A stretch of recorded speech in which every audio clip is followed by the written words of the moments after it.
everyone, I'm Warren. My student number is 5537510. This is my student ID card. And in this video, I will show the result in experiment. Understanding the solar system.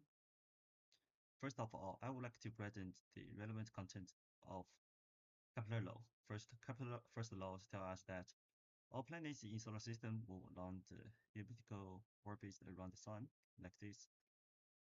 And the sun is located at the focus of all individual orbit. Secondly, Kepler's second law tells us that the area is divided by lines connecting the planet and the sun at the same time is constant. Finally, Kepler's third law tells us the ratio of the square of the period of the planetary orbit in the solar system to cube of the semi-major axis of the orbit is constant. For question 9, the planet doesn't move since the planet is the center of the planetary system. Center of mass for question 1, 4, and 7 are the sun, since the mass of the sun is much larger than the mass of the planet. So most the mass of the planet's sun system is concentrated on sun. Thus the sun is a mass center. The planet moon system has center between the planet and the moon. The center is closer to planet since the planet has larger mass. For question 11, 1 AU means the average Earth-Sun distance. In this screenshot, we could find that the distance among the two lattices is 1 AU, so the distance between each marking is half AU. For question 14, I record the time is taking each planet at 4 different optical radii. Here is a screenshot for a period and the corresponding radius. For each different orbit, I record the orbit, period, and its corresponding orbit radii in table 1. And then I calculate the value of ratio of the square, the orbit, period to cube of the semi-major axis of orbit, and record them in table 1. Using Excel, I calculate the average and the standard deviation of this ratio, then record them in table 2. Finally, the standard deviation is 5195 in this unit.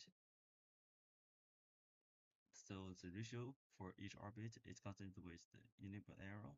This means the calculator is low work. And this result follows the calculator law. Consider this orbit as circular orbit. On circular orbit, the centripetal force of the planet are offered by gravitational force. So using the equation of circular motion, we have this formula. After the simplify, the linear velocity of the could calculate at this formula. Thus, V decrease as R increased. For the sun, the closest planet is Mercury. So the Mercury has the minimum R, and the Mercury has the fastest orbital velocity. For the furthest planet is Neptune. The Neptune has a maximum R, and the Neptune has the lowest orbital velocity. And firstly, during the process of searching sources, my theoretical knowledge has strengthened. Secondly, this experiment contained the simulation. My operation ability was enhanced. To answer questions, I need to consider the mathematical expression and the corresponding theoretical knowledge, which cultivated my logical thinking. Finally, in this experiment, I did some data processing, and it also strengthened my ability of data analysis. In conclusion, I benefit a lot from this experiment, and I look forward to do more astronomy. Here is my reference. Thanks for watching, and looking forward to your comment.